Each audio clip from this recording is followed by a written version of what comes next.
Hello guys and welcome back to my YouTube channel. My name is Kemi and at Home Talks our goal is to build godly homes and raise healthy families through the help of the Holy Spirit.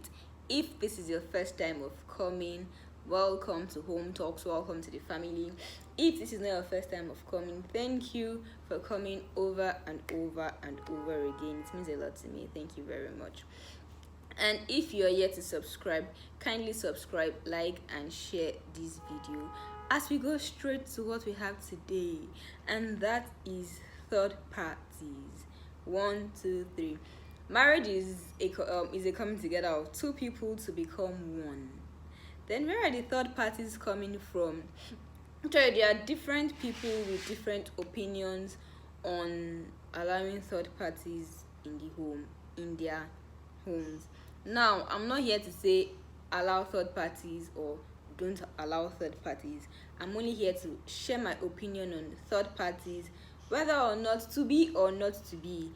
If allowing third parties into your home, to what extent do you want them to have a say in your home?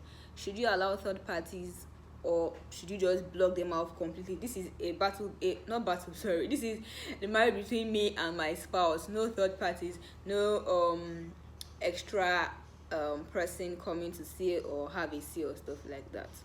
So straight to it.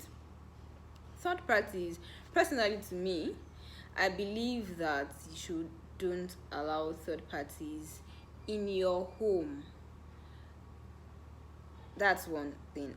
However, if it is a situation where you need someone to actually look at what is going on, for instance, there are issues that you may need to speak to a counselor about, and now I'm very particular about the word counselor, not just anybody, not just your friends or your family members, or a counselor, particularly if you're a believer, a fellow believer who is a seasoned counselor, who is not just I'm the pastor and I think I should. No, the person is actually a counselor and can actually help you to resolve the issues that you might be having with your spouse. Then it's fine, because there are so many third parties, particularly in our world. Social media is one common third party that I've seen. Any little thing you will see someone posting, help me ask on this, that what should I do, my partner is doing this, how should I resolve this? And so many people on social media, you will hear different opinions, be it godly or not godly, be it people's sentiment, be it traditional views and stuff like that. We hear so many things on social media, and many people just put their homes and put their lives and put their almost everything that is going on with their spouse, almost any issue or every issue that they're having with their spouse, they post it on social media to get views from people, a million people that don't know you, that don't know the peculiarities of your home or your spouse, and they say all things and they leave you in that situation of confusion, that okay, what should I do now that I've gotten all these divergent views about what I can do about the situation I'm having with my spouse? Then what next?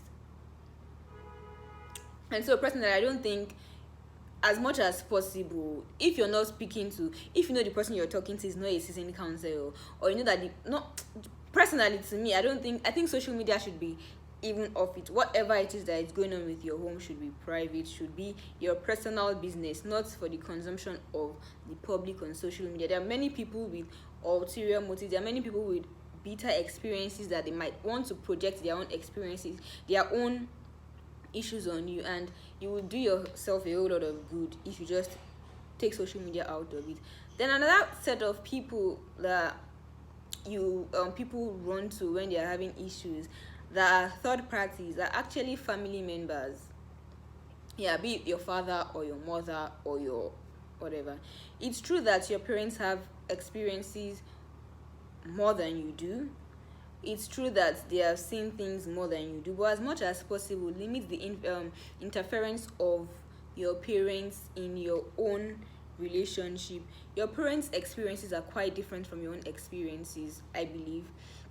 And no matter how good their intentions are, you continually reporting your spouse to your parents. Today, your husband does this thing, this for you, you run and go and meet your mother, this and that, and she gives you and she tells you this, and you want to implement it. Tomorrow your wife does the thing for you, you run to your father and say, Father, this is what this lady has done again, what should I do? I was watching a movie sometimes, and the woman went to her mother's house and they were talking, and the mother gave her advice as to how men are and how what her husband might be doing and stuff like that. And it actually changed her mind about her husband, and she started reacting to her husband negatively. So as good intentioned and as good willed the advice may be, as much as possible, am I saying don't tell them at all or call them out or don't let them know what is going on?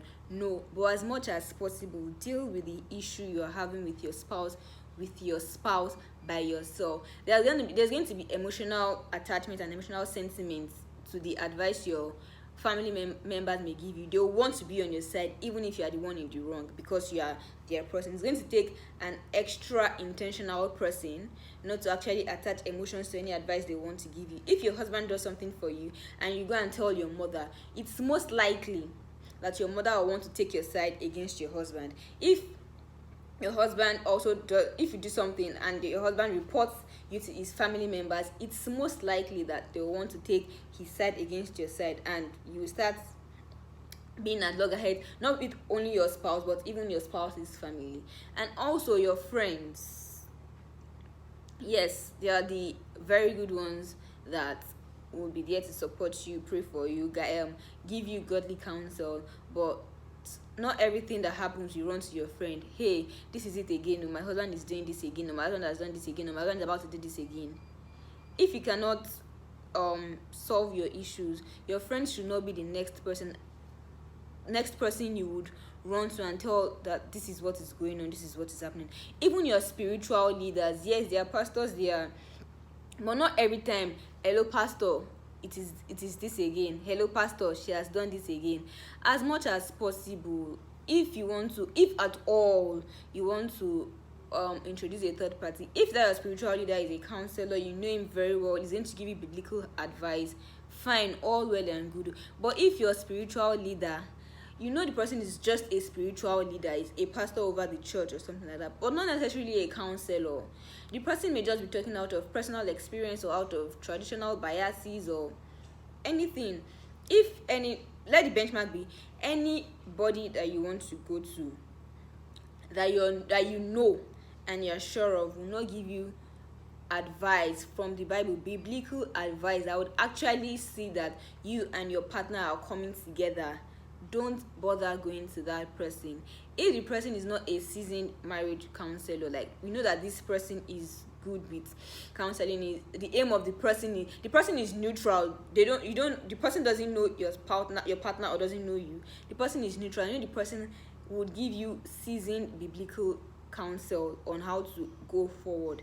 I think that's the best person you can go to if you want to introduce a third party into anything that is going on in your home, because the more people you bring into your home, the more issues you will cause, because your friends will always want to take sides with you against your husband, and they will give you advice against your husband. And you should always know that whatever it is, you are not against your husband. You and your husband are on the same team, and you should be looking forward to ways that would actually help you go forward together as one, not people that will be separating you and putting you apart.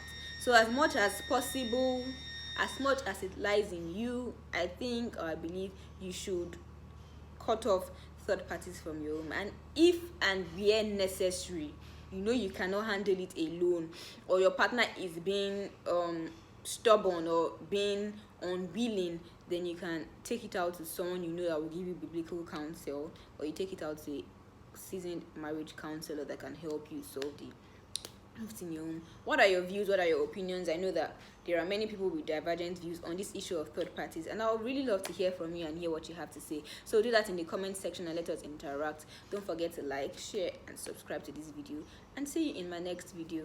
Bye.